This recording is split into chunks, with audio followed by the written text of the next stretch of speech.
एक कथा भक्तमाल जी में आती है।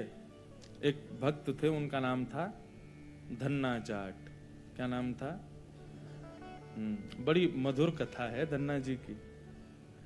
धन्ना जी की कथा ऐसे प्रारंभ होती है कि सामान्य से परिवार में धन्ना जी का जन्म हुआ। देखो, ये हरिप्रिय हैं, इनको हरि प्रिय थे, लेकिन इनकी भक्ति से फिर ऐसी स्थिति हो गई कि ये हरि को प्रिय लगने लगे। तो धन्ना जी के यहां एक संत पधारे। संत की शालिग्राम जी की सेवा। छोटे बालक जो होते हैं वो संतों को या घर में कोई भी बड़े बुजुर्ग आए या कोई भी श्रेष्ठ जन आए, वो क्या करते हैं, कैसे करते हैं, मेहमानों को देखते हैं बैठ के। तो महात्मा जी अपने ठाकुर जी की सेवा करते और धन्ना जी जाके उनके पास में बैठ जाते। पहले जल से स्नान, फिर दूध से स्नान, फिर घी से, फिर दही से, फिर शहद से, पंचामृत स्नान करा के बढ़िया इत्र लगा के ठाकुर जी को उर्द पुंड तिलक लगा करके माला तुलसी पधरा के विराजमान कर दिया। धन्ना जी को इतनी अच्छी लगी ये सेवा, रोज बैठ जाते, पूरी रात रोते, अपनी मां से कहते मैया ये सुबह कब होगी। क्यों? वो सुबह होते ही बाबा के पास जाऊंगा, उनकी सेवा देखूंगा कैसे करते हैं। बंधुओं देखो, भक्ति का बीजारोपण बाल्यकाल में ही होता है। छोटे जितने बालक उतनी ज्यादा उनको सत्संग, उनको संतों के सन्निधि में, भक्तों के पास ले जाना प्रारंभ किया जाए, उसका प्रमाण फिर आपको 25-30 वर्ष का जब वो होगा दिखेगा। जो बालक बचपन से कभी संत संग नहीं गए, कभी संतों की सेवा नहीं देखी, उनके जीवन में निश्चित ही भक्ति का अभाव रहता है। इसलिए बाल्यकाल से कौमार आचरित प्राज्ञो, भागवत में आज्ञा करते हैं भक्ति कब करनी चाहिए। बोले कौमार आचरित प्राज्ञो धर्मान भागवतान इह कुमार अवस्था। कुमार अवस्था किसको कहते हैं? लगभग भक्ति का प्रारंभ मतलब स्वयं नाम जप आदि करना, तो उसको कुमार अवस्था से कर देना चाहिए, 14-15 वर्ष की आयु से। उससे पहले क्या करे? प्रैक्टिस करे, माता पिता के साथ वृंदावन जाए, संतों के पास जाए, तब तो जाके 14-15 में भजन प्रारंभ करेगा। तो धन्ना जी रोज सेवा देखते, बड़े खुश होते। जैसे महात्मा का जाने का समय आया, धन्ना जी बिखर गए।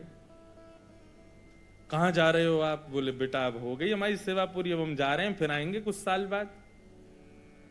धन्ना जी बोले तो आप चले जाओ, इनको छोड़ जाओ यहीं पे, ये ठाकुर जी यहीं रहे आए, मैं इनकी सेवा करूंगा।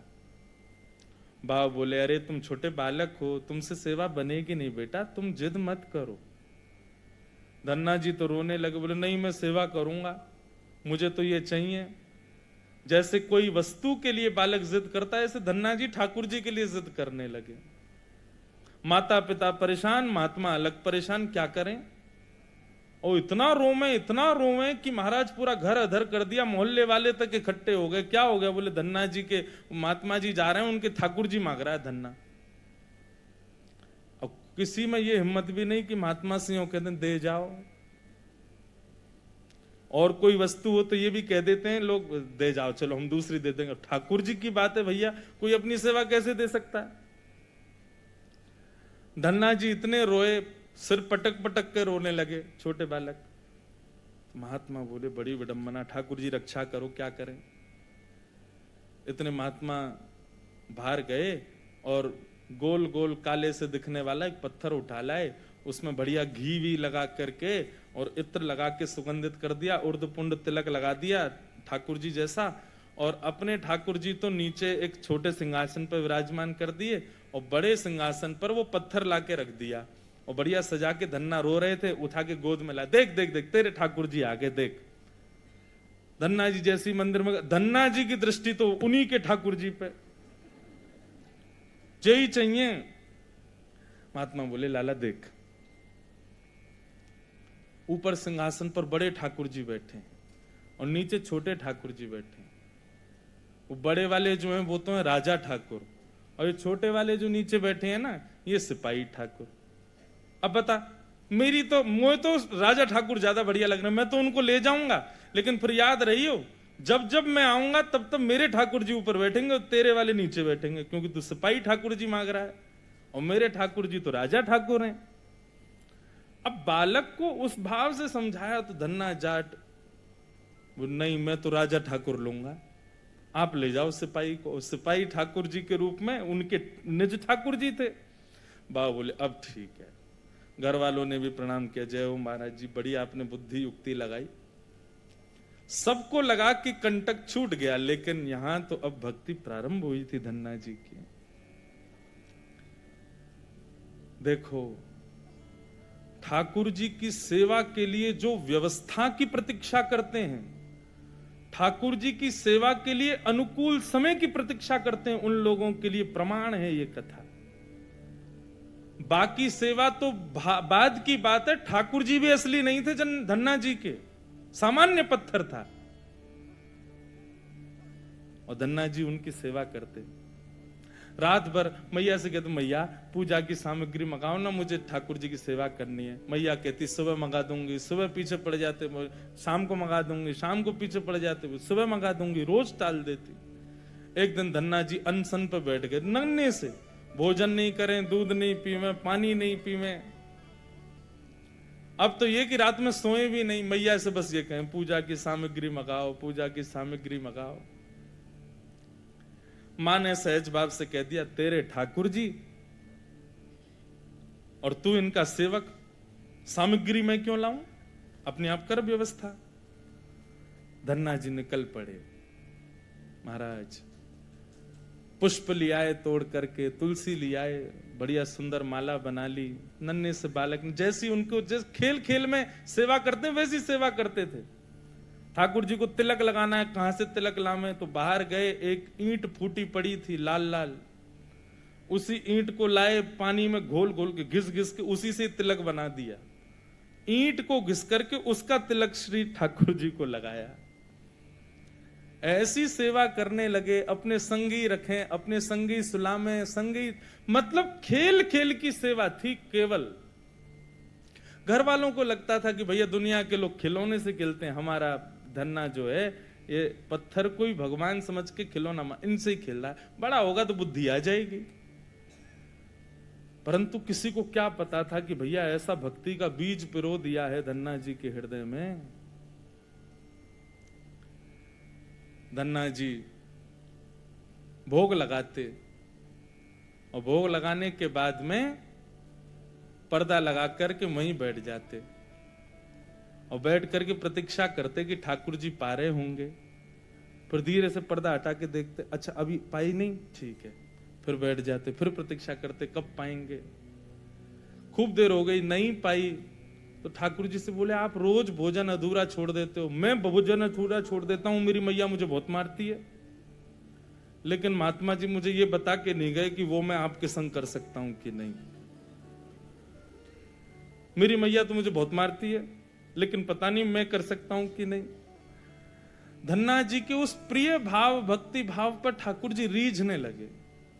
एक दिन तो धन्ना जी हट करके बैठ गए, यदि आपने नहीं पाया तो मैं भी नहीं पाऊंगा।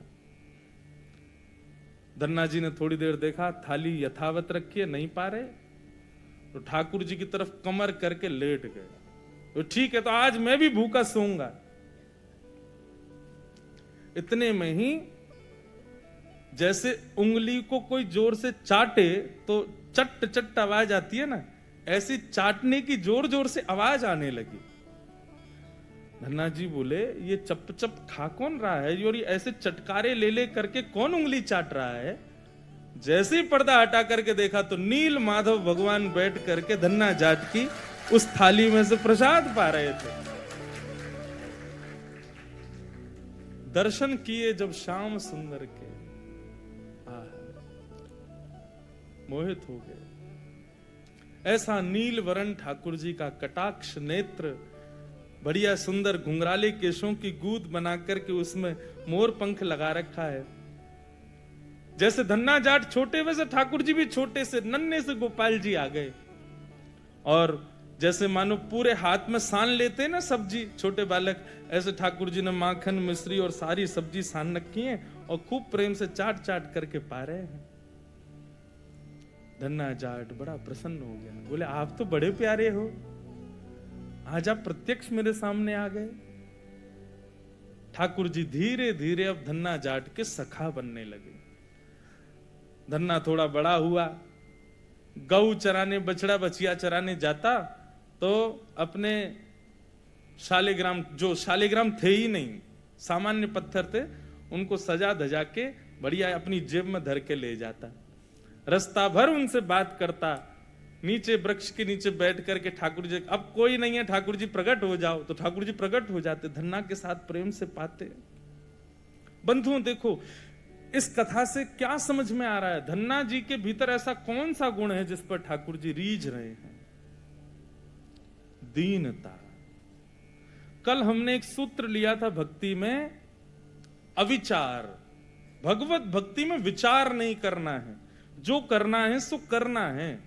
मन में बात आ गई तो बस ठाकुर जी को प्रस्तुत होनी चाहिए, पहला सूत्र। भक्ति का दूसरा सूत्र है दीनता। जितने सीधे, जितने दैन्य, जितनी दीनता में ठाकुर जी की भक्ति में रहोगे, ठाकुर जी उतने प्रसन्न रहेंगे। जितने चतुर बनने का प्रयास करोगे ठाकुर जी के सम्मुख, उतने ही ठाकुर जी दूर भागेंगे। जितना हो सके दीन रहो। ठाकुर जी की भक्ति में किसी भी प्रकार की चतुराई नहीं होनी चाहिए। दीन। धन्ना जी उन्हीं ठाकुर जी को लेकर के चले गए। ठाकुर जी आज बोले, धन्ना तू तो मेरी बड़ी सेवा करे, पर मेरो भी मन करे कि मैं भी तेरी सेवा करूं। सब लोग इधर देखो, कथा सुनो। धन्ना जी बोले, ठाकुर जी ये उचित नहीं है, आप भगवान हो, आप एक ईश्वर तत्व हो, आपकी सेवा हम करें अच्छा लगता है, पर आप हमारी सेवा करो ये कहां की शोभा है? ठाकुर जी बोले, नहीं धन्ना हम तो तुम्हारी सेवा करेंगे, हमें बताओ हम क्या करें। और भैया ये भक्ति, ये भक्त भगवान वाली बात थोड़ी है। यहां तो सखा हैं, आप हमारे सखा हो, हम आपके सखा। सखा तो आपस में मिल बांट के सब काम करें। बता भैया धन्ना हम क्या करें? धन्ना जाट बोले, तो फिर एक काम करो, आप हमारी गैया चराओ। ठाकुर जी बोले, ये तो हमारे जन्म जन्म को काम है, ये तो हम बड़ी निपुणता से करेंगे। और बंधुओं यही होता, धन्ना जाट अपने घर से गैया लेके जाता और वन में जाकर के ठाकुर जी को जैसे ही बाहर पधराता, इतने में वृक्ष के पीछे से ठाकुर जी आ जाते और ठाकुर जी कहते, धन्ना अब तू जाके आराम कर, हम गैया चरा देंगे। और सारी गैया ठाकुर जी चराते। शाम का समय जब होता तब धन्ना जी जाते और जाके ठाकुर जी को दोबारा अपनी जेब में रख के गैया लेके आ जाते। एक दिन वो महात्मा आ गए जो धन्ना जी को वो पत्थर दे के गए थे।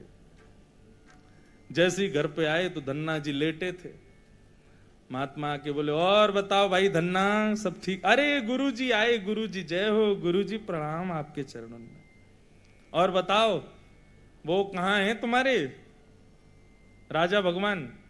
बोले, भगवान तो गैया चरावे गए हैं अभी, ये समय तो गैया चराने का है ना, गैया चरावे जामे वो रोज। महात्मा बोले, देखो कुछ भी बोलता है, ये अभी बालक ही है, छोटा ही है अभी। माता पिता ही बोले, कहां बताएं, ऐसी या की सोच है, गैया ने छोड़ आवे, पता ना कहां शाम को ले आवे उन्हें। अरे गुरुजी ये लोग मानते नहीं है मेरी बात। भाई सब लोग विराजमान हो जाओ बस, हाँ बैठ जाओ। क्या बता रहा था मैं? हैं? हाँ गैया चरावे जावे। गुरुजी बोले, तो फिर वो शिला कहां है जो हमने तुमको दी थी? बोले, उन्हीं की तो कह रहा हूं गुरुजी, वो गैया चराने गए। गुरुजी बोले, ये तो कुछ भी कह रहा है। नहीं नहीं गुरुजी आप विराजो, मैं आपको एक एक बात बताऊं। और उसने सारी बातें बताई, ठाकुर जी कैसे चटकारे लेके भोजन करते हैं, क्या क्या उससे बातें करते हैं, कैसे उसके संग खेलते हैं, कैसे उसकी पिद्दी पे चढ़ जाते हैं, वो ठाकुर जी की पिद्दी पे चढ़ जाता है। ऐसा मधुर भाव वो प्रस्तुत करे और गुरुजी बैठ के सुनते जाएं। बोले कि इतनी बड़ी बड़ी बातें झूठ में तो नहीं बोल सकता। बोले गुरुजी मुझे पता है, माता पिता की तरह आप भी मुझ पे भरोसा नहीं कर रहे हो, आपको नहीं विश्वास, चलो मैं दिखाऊं आपको। अभी मेरे ठाकुर जी गैया चरा रहे हैं। गुरुजी को लेकर के वन में गया तो वन में गैयाएं चर रही थी। बोले कहां है तेरे ठाकुर जी? अरे देखो वो दोहरी गैया के पीछे पीछे हाँक रहे हैं, वाकू पीछे पीछे चल रहे हैं वाक्य, देखो ठाकुर जी दिख तो रहे। गुरुजी बोले हमको नहीं दिख रहे। धन्ना जी दौड़ के ठाकुर जी के पास गए, बोले मेरे गुरुजी आए हैं, उनको दिख जाओ। भगवान बोले उनको नहीं दिखेंगे हम बस तुमको ही दिखेंगे, तुम्हारे सखा हैं, तुमको दिखेंगे, सबको थोड़ी दिखेंगे। अरे भैया ऐसा मत करो। क्यों? बोले आपको और मोको एक दूसरे से मिलवावे वाले तो गुरुजी हैं। गुरुजी यदि मुझको नहीं देके जाते आपको तो आप मुझे कैसे मिलते? मेरे गुरुदेव हैं, इन्होंने ही तो मुझको दिया था आपको। ठाकुर जी रीझ गए, पुनः पुनः धन्ना को हृदय से लगाए, इसकी भक्ति ऐसा भाव। इतने में ही नील माधव नीलमणि ठाकुर जी प्रकट हो गए, और जैसे ही प्रकट हुए दूर खड़े गुरुदेव के एक एक रोम बिलखने लगा, रोने लगे, और धन्ना के चरणों में प्रणाम किया। बोले हम सच्चे शालिग्राम से प्रकट नहीं कर पाए, तूने सामान्य पत्थर से प्रकट कर दिया ठाकुर जी को। हम अष्टयाम सेवा से प्रकट नहीं कर पाए और तूने सामान्य पत्थर घिस घिस के तिलक लगा के प्रकट कर दिया ठाकुर जी को। हम 56 भोग पधरा करके ठाकुर जी को प्रकट नहीं कर पाए, तू बेसर की रोटी खवा के ठाकुर जी को चटकारे दिलवाता है। हम यहां ठाकुर जी से प्रार्थना करते हैं कभी त्रिभंग लली से सीधे लली भी बन जाओ, ने पूरे दिन यूं ही खड़े रहो, दर्द है जाता होगा, हाथ में ने हाथ सीधे कर लो। तू ठाकुर जी से गैया चरवा रहा है अपनी। धन्य है धन्ना तेरी भक्ति को। बंधुओं, ठाकुर जी को ऐसे प्रिय भाव अच्छे लगते हैं। आप नियम कितने करते हो, आप साधना कितनी करते हो, आप जप कितने करते हो, आप व्रत कितने करते हो, ये विशेष बात नहीं है, पर 10 मिनट भी ठाकुर जी के सन्मुख बैठते हो, किस भाव से बैठते हो, वो भाव प्रिय है। ठाकुर जी भाव का सेवन करते हैं। इतनी कथाएं सुनने के बाद भी, वृंदावन जाने के बाद भी, ऐसे संकीर्तन करने के बाद भी, तिलक लगाने के बाद भी यदि भाव प्रकट नहीं हुए तो कैसी भक्ति हमारी? समय व्यर्थ मत करो फिर भक्ति के पथ पर आके। अनुभूति हो, ठाकुर जी के ऐसे भाव प्रकट हो, तब हमारी भक्ति श्रेष्ठ है, तब हमारा तिलक लगाना श्रेष्ठ, हमारा एकादशी व्रत रखना श्रेष्ठ, हमारा गुरु मंत्र का जाप करना श्रेष्ठ। केवल नियम तक सीमित मत रहिए कि बस हमको नियम पूर्ण करना है, अपना हो गया काम, बस माला जपी छोड़े चल दिए काम को। नहीं, एक बात कहें, भक्ति में थोड़े हठीले बनो, ठाकुर जी से थोड़े थोड़े हट करो। नाथ, इतनी आयु होती जा रही है, हम बड़े होते जा रहे हैं, कब मिलोगे आप? बस 24 घंटे यूं ही बैठे रहोगे? हमको इससे सुख नहीं है। हमारे लिए तो आपको कुछ लीला तो करनी पड़ेगी, कभी कभी करो हट। सब भक्तों ने हट किया। आजकल लोग भक्त हट ही कहां करते हैं ठाकुर जी से। हाँ, हट करते हैं, किस बात का हट कर रहे हैं? काय को व्रत कर रहे हैं, हाथ में कपूर लेके बैठे हैं, हमारे पति के काम नहीं चल रहे, उसका हट कर रहे हैं, बच्चे हमारी सुनते नहीं, उसका हट कर रहे हैं, घर में विपत्तियां आ गई, इसका हट कर रहे हैं। कभी श्याम सुंदर हमसे रीझ हैं, इस बात का हट नहीं करते। बहुत प्रिय भाव है। श्याम सुंदर सदा हमको प्यारे रहे, हम उन्हीं के रहे, वो हमारे रहे। श्याम सुंदर सदा हमको प्यारे रहे, हम उन्हीं के रहे, वो हमारे रहे। श्याम सुंदर सदा हमको प्यारे रहे, हम उन्हीं के रहे, वो हमारे रहे। श्याम सुंदर सदा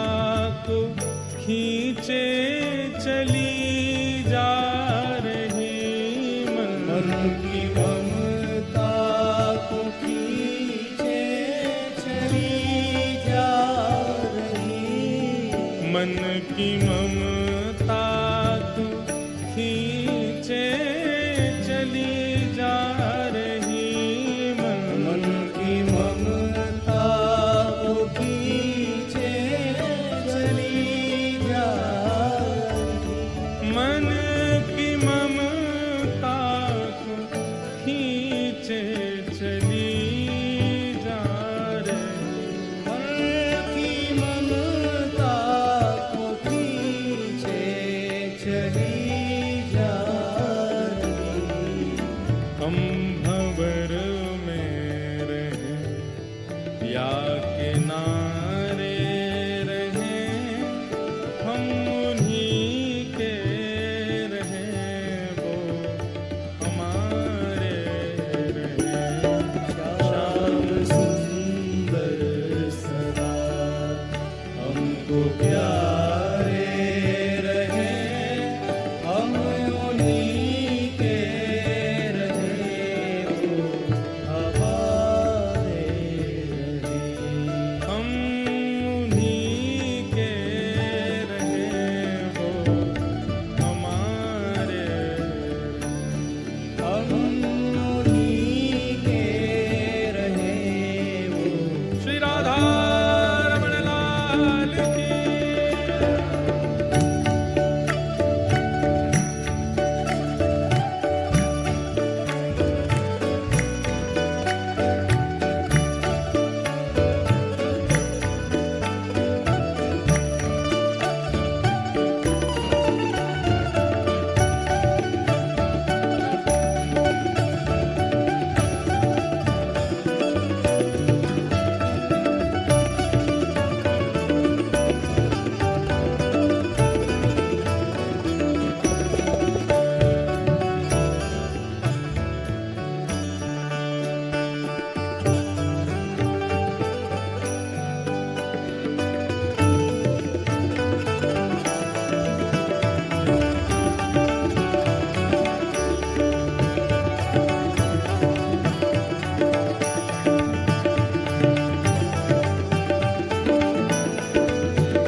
एक नियम बना लीजिए अपना।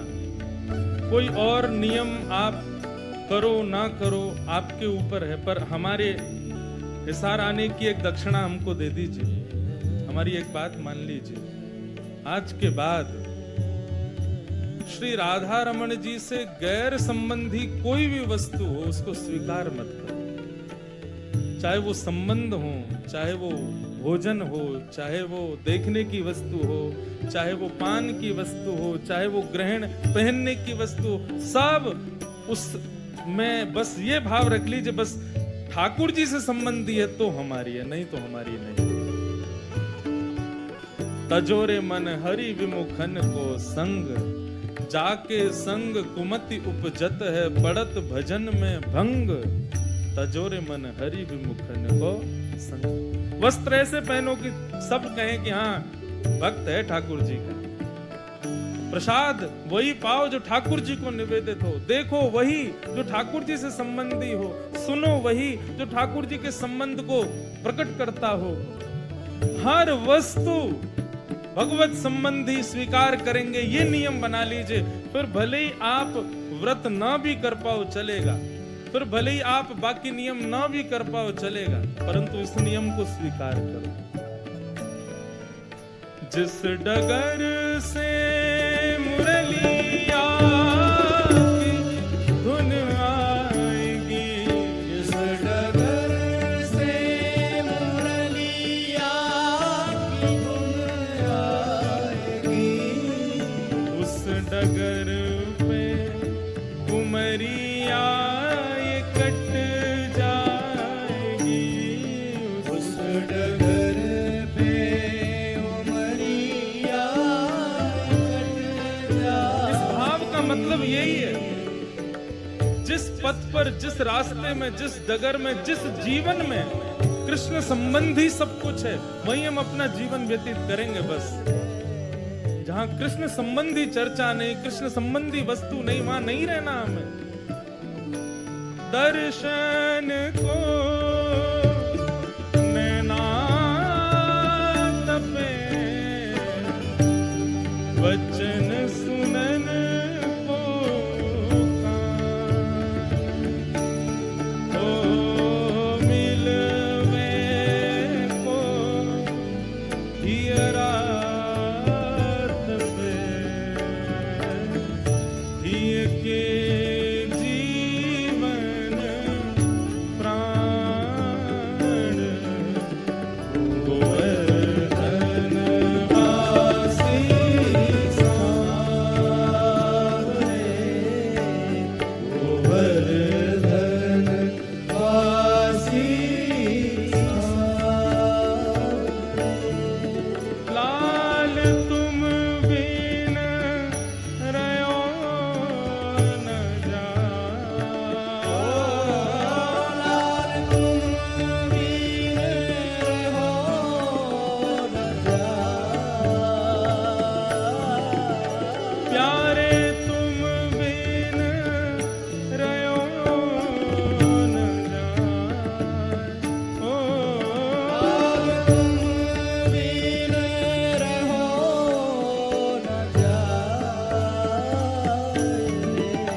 जिस डगर से मुरलिया की धुन आएगी, जिस डगर से मुरलिया की धुन आएगी, उस डगर पे उमरिया कट जाएगी, उस डगर पे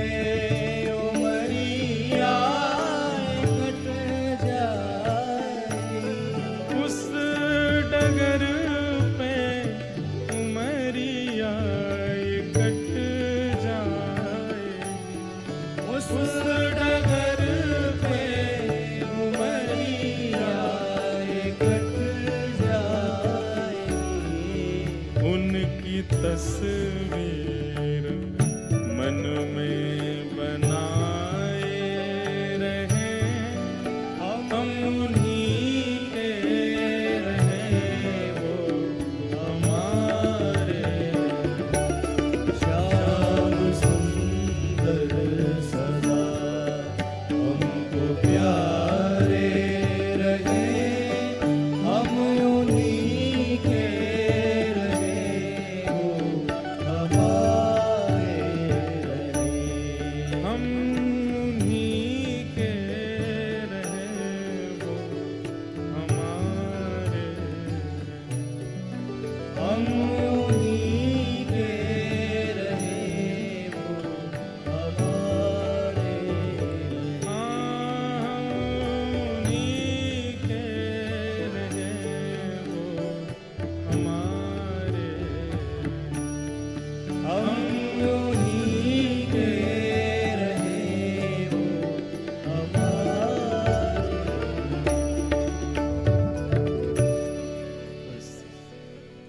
हमें उनका प्रिय बनना है। वो तो सबके प्रिय हैं ही।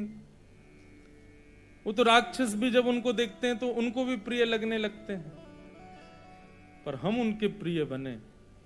सूरदास को प्रिय ठाकुर जी लगते थे ऐसा नहीं कहते, संत जन कहते हैं सूरदास ठाकुर जी को प्रिय लगते थे। मीराबाई ठाकुर जी को प्रिय लगती थी, गोपियां ठाकुर जी को प्रिय लगती थी, गोपाल भट्ट गोस्वामी ठाकुर जी को प्रिय लगते थे, हितरवंश महाप्रभु ठाकुर जी के प्रिय थे। पर हमारे लिए क्या कहेंगे लोग, इनको ठाकुर जी अच्छे लगते हैं। हमारे लिए कोई क्यों नहीं कहता कि ये ठाकुर जी को प्रिय है। हमारे भजन की उपलब्धि इसी में कि हम ठाकुर जी के प्रिय बने। धन्ना के भक्ति भाव को संत ने प्रणाम किया, बोले कि हम तो भैया सच्चे शालिग्राम में से ना प्रकट कर पाए, तेने पत्थर में से प्रकट कर दिए। परंतु बंधुओं, धन्ना जी जैसे थोड़े बड़े हुए ना, तो धीरे धीरे ज्ञानी हो गए, ज्ञान हो गया। अब अबोधता तो जो थी उनके मन की, वो धीरे धीरे जाने लगी। भजने ताई गौर राधे श्याम, हरे कृष्ण हरे भजो निताई गौर राधे श्याम। बैठ जाओ।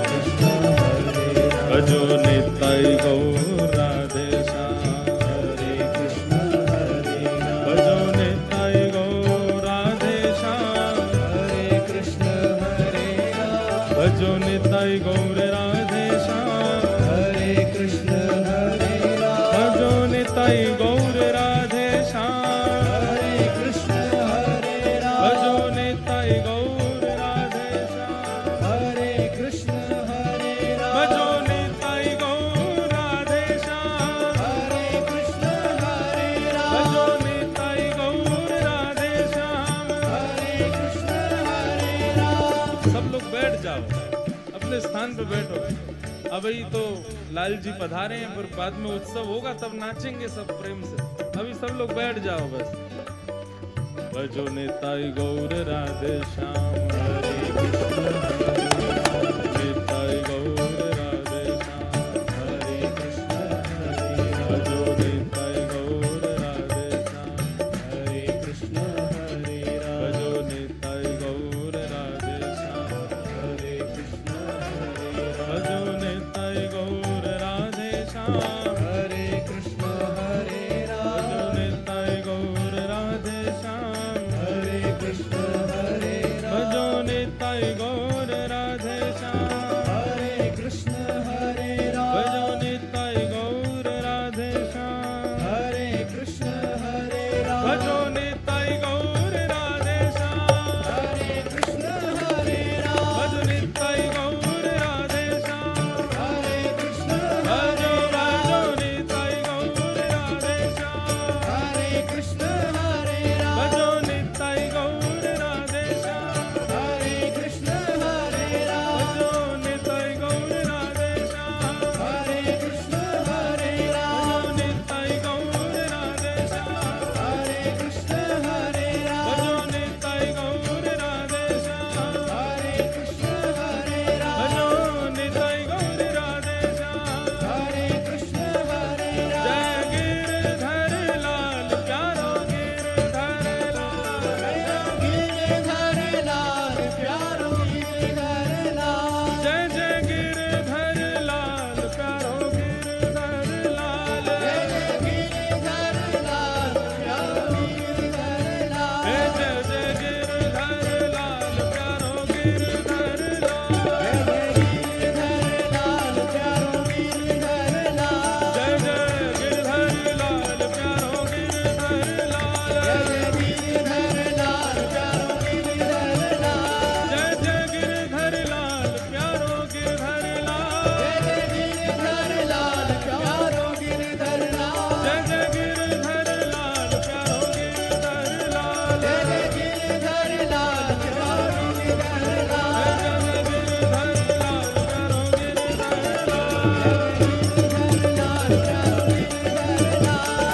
गिरधर लाल प्यारो गिरधर लाल जय जय राधा रमण प्यारो राधा रमण, जय राधा रमण प्यारो राधा रमण जय मेरो राधा रमण प्यारो राधा रमण,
जाओ भैया, सब लोग अब विराज जाओ, आ जाओ।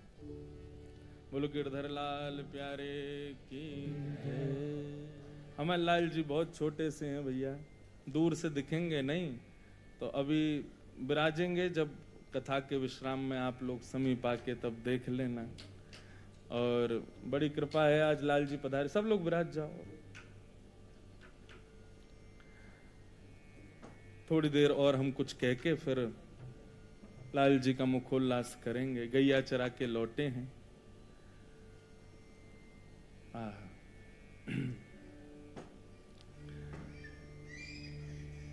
सूरदास जी कहते हैं,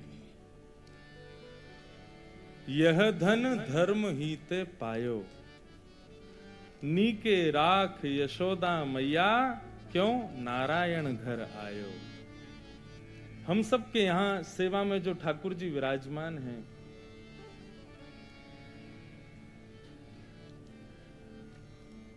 हमारे ऊपर कृपा करके ठाकुर जी पधारे हैं, और हम सब यशोदा हैं। बंधु देखो, श्रृंगार करो उस समय भाव क्या रखना है कि हम यशोदा, और जब भोग लगाओ तब भाव क्या रखना, हम सहचरी सखी हैं ठाकुर जी। शयन कराओ तब ये भाव कि किशोरी जी हमारे हस्त कमल में आके लाल जी को शयन कराओ। भाव युक्त हो कि आप ये सोच के सेवा करें, हम इंद्रेश हैं, हम कृष्णदास भैया हैं, हम आदि आदि जो भी अपने नाम से यदि सेवा में जाएंगे ना, ठाकुर जी सेवा स्वीकार नहीं करेंगे। हम इतने योग्य ही नहीं कि हम उनकी सेवा कर सकें। इसलिए प्रातः काल जब ठाकुर जी को उठाएं, ठाकुर जी श्रृंगार करें, उस समय भाव कि हम यशोदा मैया, और यशोदा के भाव से लाला को अपनी गोद में विराजमान करो। मेरो ही लाला है, मुंह को ही तैयार करनो है, उसी भाव से भोग लगाओ। तब सहचरी भाव, सखी भाव, ये लाल जी तेरे पैया लागू भोजन करो, प्रेम से इसी भाव से कवल ठाकुर जी को पधराओ। और रात्रि जब शयन कराओ तो हम श्री जी तो बन ना सकें, लेकिन हमारे हस्त कमल में श्री जी के समान कोमलता आ जाए। हे श्री जी, लाल जी को आप शयन कराओ। उसी भाव से इत्र की सेवा, उसी भाव से सेज तैयार, और उसी भाव से ठाकुर जी को शयन। फिर देखना आपको अनुभव होगा कि लाल जी अब सेवा स्वीकार कर रहे हैं।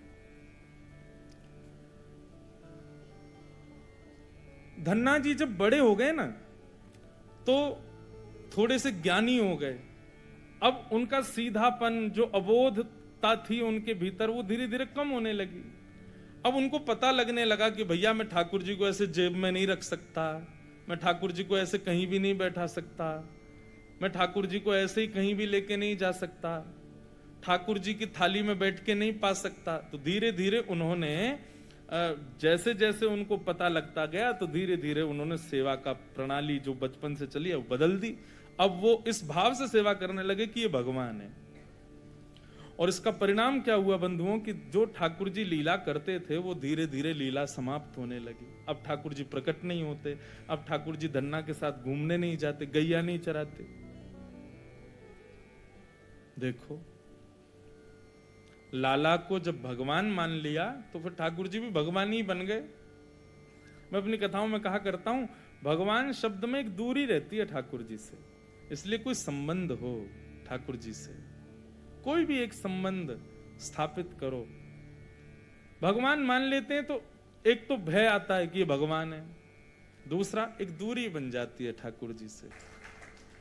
संबंध आप एक बार स्थापित करो, निभाएंगे ठाकुर जी। फिर हम ये भी नहीं कह रहे कि आप निभाओ, आपसे निभेगा भी नहीं, संबंध बना भर लो, बस निभाने की जिम्मेवारी ठाकुर जी की है। लेकिन यहां तो धन्ना जी के मन में आ गया ये भगवान है, और जैसे ये भाव आने लगा तो ठाकुर जी अपनी लीलाएं कम करने लगे।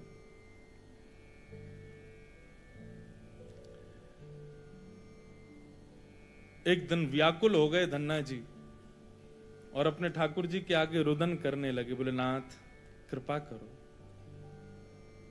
आप क्यों लीला नहीं करते, क्यों ऐसे भाव। तब भगवान ने उनके स्वप्न में प्रकट होकर के आज्ञा की, धन्ना जब बाल अवस्था थी ना तुम्हारी, तो तुम अबोध थे, तुम सीधे थे, तुम मुझको अपना मित्र सखा मान करके जैसे चाहते वैसी लीला सेवा करते थे। अब तुम बड़े हो गए हो, अब तुम ज्ञानी हो गए हो ज्यादा ही, तुम मुझको भगवान मानने लगे हो, तो मैं भी फिर भगवान की तरह रहता हूं। धन्ना जी बोले इसका निदान क्या है नाथ, मेरे हृदय से ये भाव भी नहीं जा पा रहा है कि ये वस्तु अपवित्र है, ये नहीं पधरानी है, यहां नहीं लेके जाना, ये सब भाव तो आते हैं मन में, इनका मैं क्या करूं? और मैं चाहता हूं कि आप लीला भी करो, ये कैसे संभव हो? तब भगवान ने आज्ञा की, बोले अब तुम गुरु दीक्षा लो, क्योंकि अब तुम बड़े हो गए हो, अब ज्ञान रखने की तुम में सामर्थ्य है, अब गुरु आश्रित हो जाओ और सत्संगों में जाकर के गुरुजनों के प्रवचन सुनो, उनकी दिशा ग्रहण करो और दिशा ग्रहण करके फिर दीक्षा ग्रहण करो। बंधुओं, हम गुरुदेव के सन्निधि में क्यों जाते हैं? ताकि हर स्थिति में वो हमको समझाएं कि हमें क्या करना, और फिर उन्होंने जो कहा उस पर कोई विचार नहीं। धन्ना जी को स्वयं ठाकुर जी ने आज्ञा की कि जाओ गुरु दीक्षा लो, लेकिन दीक्षा से पहले जरूरी है दिशा। लोग दीक्षा लेते हैं, दिशा नहीं लेते। गुरु जी कह के हार गए, इतनी नाम करो, इतना माला करो, ऐसे नियम करो, कुछ नहीं करते, बस दीक्षा ले ली, उससे काम नहीं बनेगा ना। पहले दिशा ग्रहण करो गुरुदेव की। तब धन्ना जी काशी गए, काशी में जाकर के श्रीमद जगतगुरु रामानंदाचार्य जी के पहले उन्होंने प्रवचन सुने, और प्रवचन में भगवत वाणी, भगवत सेवा के प्रकल्पों को सुनकर के जब उनके हृदय में निष्ठा हुई, तब उन्होंने रामानंदाचार्य जी से दीक्षा ली। और दीक्षा लेकर के जब वो आए तो गुरुदेव के प्रवचनों से उनका जो अज्ञान था वो नष्ट हो गया, और फिर से ठाकुर जी की लीला प्रारंभ हो गई, फिर से ठाकुर जी प्रकट होने लगे, फिर से ठाकुर जी उनके साथ सब सेवा करने लगे। तो कहने का अभिप्राय क्या है बंधुओं? दो बातें धन्ना जी के चरित्र से हमने सीखी। एक तो दीनता, चतुराई ठाकुर जी को प्रिय नहीं। जितने सरल, जितने दीन बन सको अपने जीवन में, उतने बनने का प्रयास करो। संसार उसको ज्यादा पूछता है जो चतुर हो, जो क्लेवर हो, जिसके पास दिमाग बहुत हो, लेकिन ठाकुर जी उसको पूछते हैं जो बहुत सरल हो, बहुत दीन हो, बहुत सीधा हो, ज्यादा कुछ करता धरता ना हो, भोला सा हो। ज्यादा चतुर लोगों को ठाकुर जी पूछते नहीं। ठाकुर जी के बने रहो तुम संसार के,